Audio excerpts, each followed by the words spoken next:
பணி ஓய்வுக்கான பென்ஷன் திட்டத்தை ஆராய இபிஎஃப் தயார்.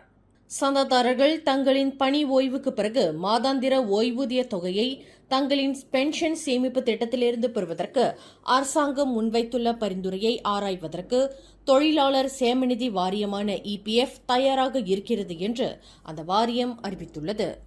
சந்தாதாரர்கள் தங்களின் அந்திம காலத்தில் போதுமான சேமிப்பு இல்லாமல் இருப்பதை தடுப்பதற்கு இபிஎஃப்பில் பணி ஓய்வுக்கான பென்ஷன் திட்டம் என்ற புதிய கணக்கை தொடங்குவதற்கு அரசாங்கம் பரிந்துரை செய்துள்ளது.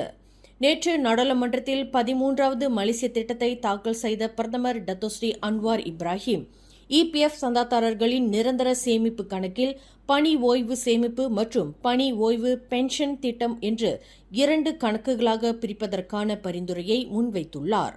இதன் மூலம் சந்தாதாரர்களுக்கு பிடித்தம் செய்யப்படும் சந்தா பணம் அவர்களின் 2 கணக்குகளில் வரவு வைக்கப்படும்.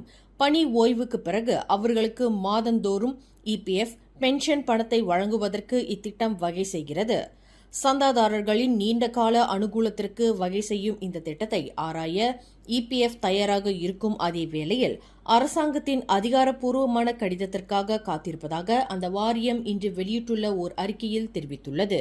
மேலும் செய்திகளை தெரிந்து கொள்ள கீழே இருக்கும் பெல் பட்டனை அழுத்துங்கள். உங்கள் மகிழ்ச்சியை வெளிப்படுத்த லைக் மற்றும் ஷேர் செய்யுங்கள்.